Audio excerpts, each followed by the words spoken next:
My daughter is joining the company, so I need you to resign. Today is your last day." Those were the unexpected words I heard from the president on the morning of the 15th.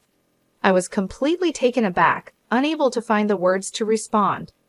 The 15th was the day we usually paid our suppliers, and while some payments were done through bank transfers for our long-term suppliers, I'd also made direct payments and personally visited some of them as a courtesy. "You look like you can leave right away. I'll give you the day off, just for you, so you should leave quickly," the president added. He practically pushed me out of the office, and the door closed with a sharp snap right in front of me.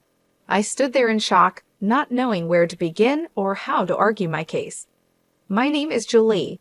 I joined this family-owned paving company straight out of high school and have worked here as a clerical worker for 11 years until just now. The company had around 35 employees, and when the current chairman was still the president, the workplace atmosphere was wonderful. It was a comfortable place to work. The chairman, now retired, used to closely collaborate with the younger employees, and his wife, Olivia, would come in daily to assist with various tasks until he was hospitalized. Their daughter, Maria, was skilled in both fieldwork and office tasks, and her husband was the site manager, respected and trusted by all the on-site employees. Even though they were the founding family, they never acted superior or looked down on us employees. It would have been wonderful if this enjoyable and smooth-running company life had continued, but reality had other plans. Unfortunately, at the end of last year, the chairman was diagnosed with cancer during the company's group medical examination. Due to his health condition, he decided to retire as president and appointed Maria's husband, the site manager, as the next president. Both the employees and I fully supported this decision. We all agreed that the chairman should focus on his treatment, and we wished him a long and healthy life. However, things took an unexpected turn when the chairman's eldest son, Adam, suddenly showed up with his family. I had no idea where he had heard the news, but it turns out the chairman had another child besides Maria. This other child was Adam, who had been disowned about 27 years ago, and I had never known anything about it. According to the senior employees, Adam had been quite a troublemaker in his youth. He frequently got into trouble with the police, and every time something happened, the chairman and his wife, Olivia, would have to go and apologize for his behavior. After dropping out of high school, Adam got involved in multi-level marketing schemes and fraudulent activities, which eventually led the chairman to make the difficult decision to disown him. Despite being estranged from the family for a long time, Adam suddenly reappeared one day, pleading with his father, "Dad, I've realized my mistakes. Please forgive me." I was stunned to witness this unfold in our small company, where the president's office and the clerical room were essentially the same space. Adam expressed a strong desire to reconcile with his father and to work in the company, but given his troubled past, it was hard for anyone to believe in his sincerity. The chairman, deeply moved by Adam's plea, apologized to everyone in the company and asked, "I know about Adam's past, but I ask you to give him another chance." Maria and the senior employees, who were well aware of Adam's history of trouble, couldn't fully embrace the idea, but they also couldn't turn down the chairman's heartfelt request. So Adam and his family moved into the annex of the chairman's house. Adam became an employee of the company, and his wife took on household duties. I only saw their daughter once when she visited the company. She seemed to be a college student. The chairman truly believed that Adam had changed for the better after facing many hardships in life.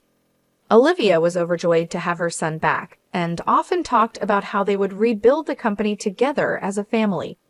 However, problems soon began to surface. Adam insisted, "I'm the eldest son, so I should be the next president," which created tension between him, Maria, and the site manager. Although Adam tried to appear hardworking in front of the chairman, the truth was that he did very little. He frequently made demeaning remarks like, "Physical labor is for the workers," and "You're all just worker ants. Work silently." Naturally, his attitude made him very unpopular among the employees. Some of the younger workers even went directly to the chairman, saying, I can't work under these conditions." Despite this, both the chairman and Olivia pleaded with everyone, saying, "We will talk to Adam about this. Please try to see the bigger picture." Unfortunately, due to stress or other reasons, the chairman's cancer suddenly worsened, and he was hospitalized 5 months ago. During this time, Adam made a bold declaration. "I am the president," Adam declared, despite many employees advising the chairman and Olivia to stick with their original plan of appointing the site manager as president. However, in the end, they chose Adam, their biological son, over their daughter's husband. This decision stirred up quite a bit of grumbling among the employees, who felt the chairman and Olivia were either blinded by parental love or losing their sharp judgment as they aged. The once harmonious atmosphere of the company became tense and uncomfortable. Tensions were high, and it was clear that the decision had caused a rift.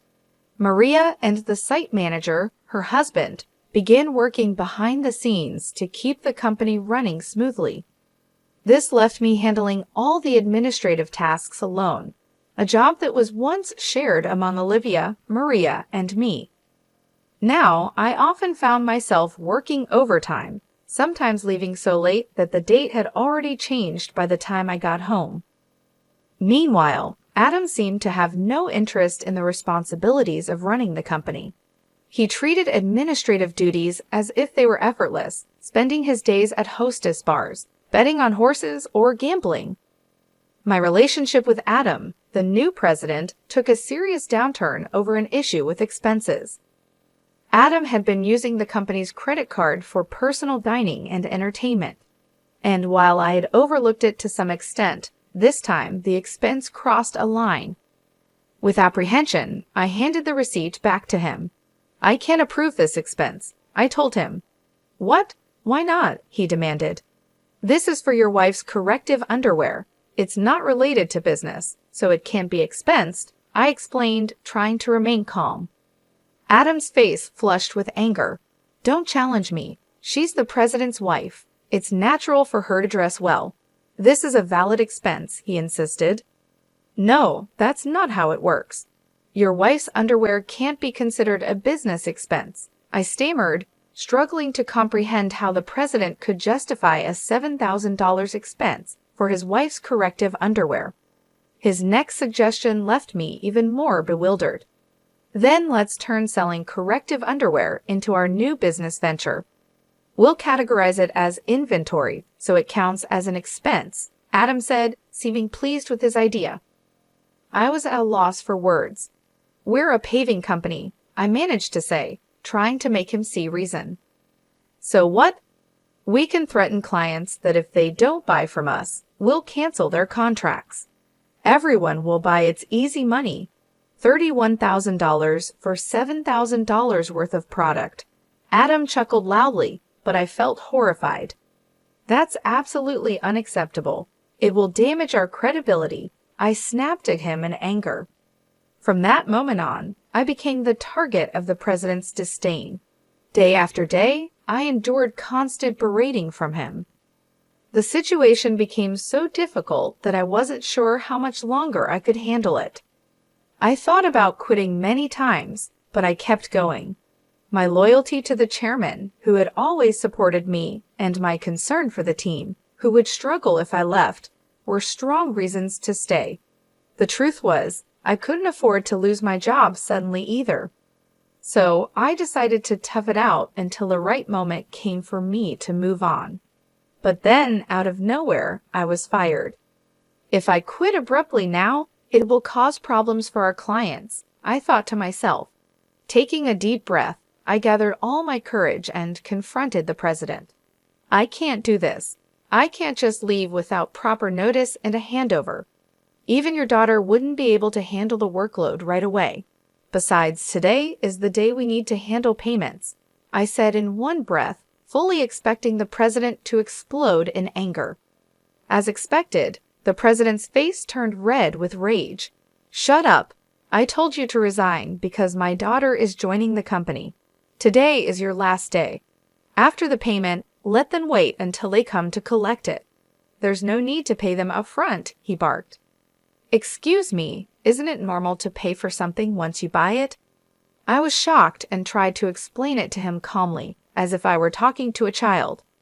But the president responded with something so unreasonable that I couldn't believe he was serious. If that's the case, just threaten to switch suppliers. Tell them we won't make the payment this time, so they should give it to us for free. What? That's not something we can do, is it? I was so stunned that I couldn't find the right words to respond. You're completely useless. My daughter has a college degree. She can handle office work easily.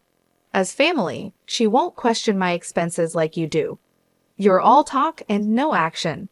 We don't need someone like you in our company. Leave now, the president sneered. It was clear that he intended for his daughter to take over the accounting, so he could justify personal expenses as business expenses. Oh, is that so? Just remember, I won't regret this, I replied. I realized that words were useless at this point, and my patience had worn thin. I quickly gathered my belongings and left the company. Feeling sorry for our clients, I called Maria. Even though I knew Olivia and Maria were busy taking care of the chairman, this was urgent. I explained everything to her and trusted Maria to handle the situation. Once I left the company, I suddenly found myself with nothing to do. Being fired without notice clearly violated labor standards laws. I decided to report this situation to the Labor Standards Office. I knew the company could get into serious trouble because we were part of the middle company payment system. This system supports small and medium-sized businesses that can't always afford to pay severance on their own. By using this system, I could claim my severance pay and 1 month's salary. There wasn't a rush, though, because I had up to 6 years from my retirement date to apply, and the Labor Standards Office had a 4-year statute of limitations. With my usual professional habits, I started planning out the steps I needed to take and the timeline for my retirement. I decided that I could take it easy for at least a week. Lately, I had been working overtime and weekends without a break, leaving no time for myself. There were many places I wanted to visit once I had some time to relax, so I chose to go on a day trip to the beach for a refreshing break. After enjoying a peaceful day at the beach, I checked my phone, which I had left in a locker. I found several missed calls, emails, and voicemails waiting for me. One email from Maria caught my attention. It said, "The payment process went smoothly. Everything is in order." I felt a sense of relief, despite how abruptly the president had dismissed me. Still, I couldn't shake the guilt I felt for leaving my job in anger. Next, I listened to the voicemail from the company. It was the president's panicked voice saying, "Hey, what's going on? They're saying I'm not the real president. Did you know about this? Explain yourself." I couldn't help but chuckle at his sudden realization. After that, I continued to check my emails and voicemails, and among them was a message from the chairman, asking me to come to the hospital. That evening, I promptly headed to the hospital. When I arrived, I found Olivia and the president already there in the room with the chairman. As soon as the chairman saw me, he greeted me from his bed, saying, "Julie, I'm truly sorry for my foolish son." Before I could respond, Adam, the president, arrogantly shouted, "Hey, what's going on? I'm not the official president. Explain yourself." The chairman quickly silenced him with a stern command, "Quiet down." It turned out that right after I had called Maria, she immediately informed the chairman and Olivia about everything that had happened.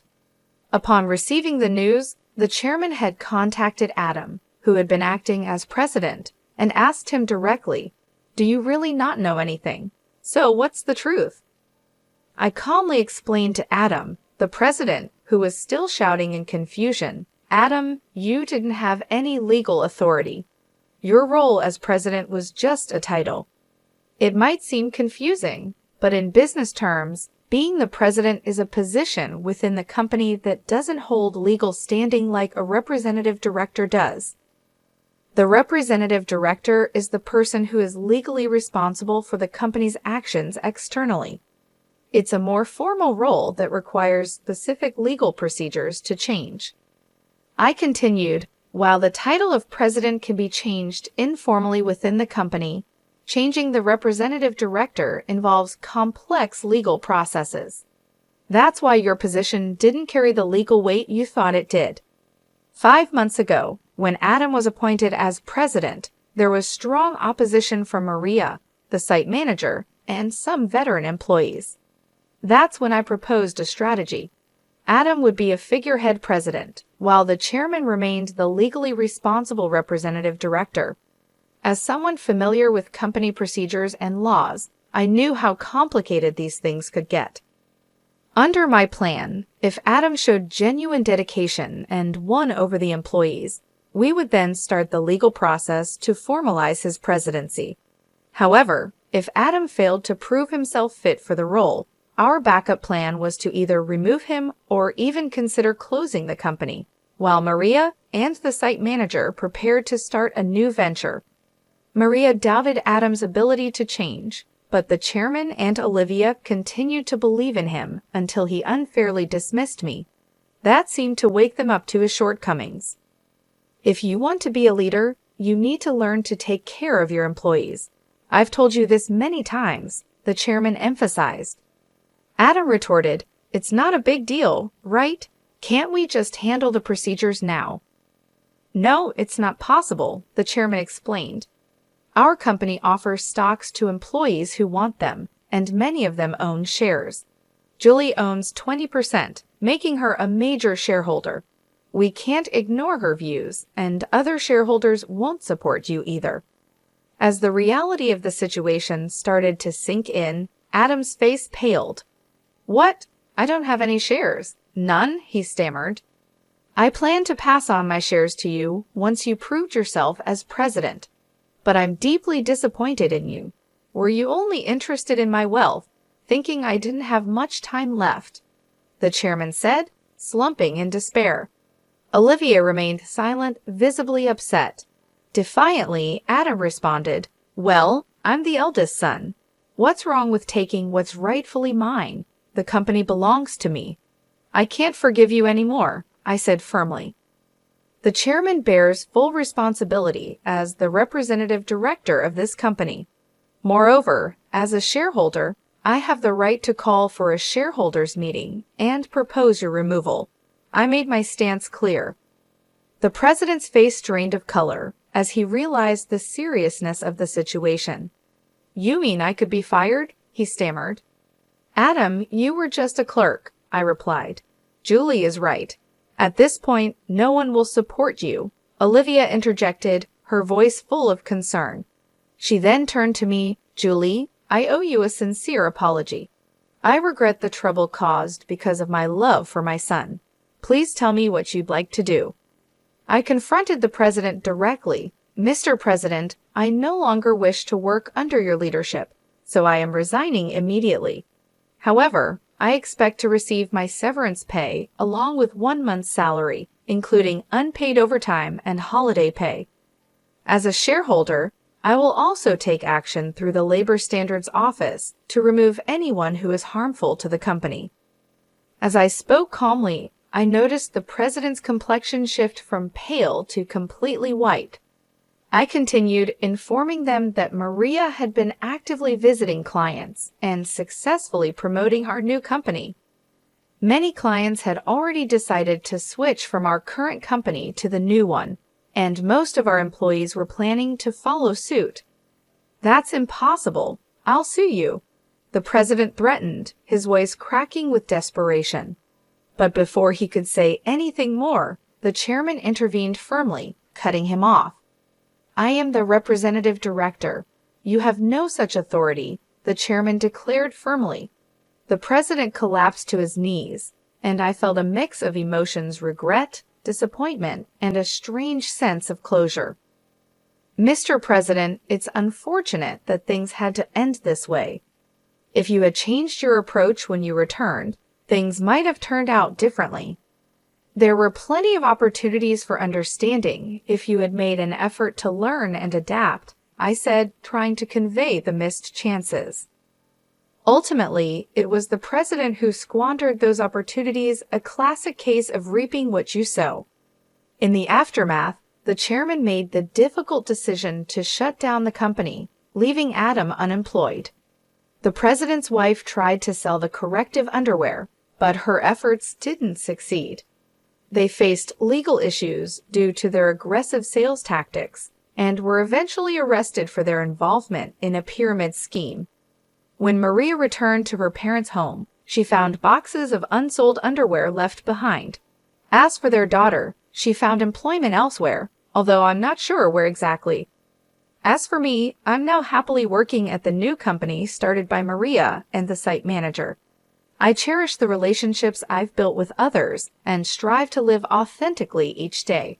Life has moved on, and so have I, with a renewed sense of purpose and fulfillment.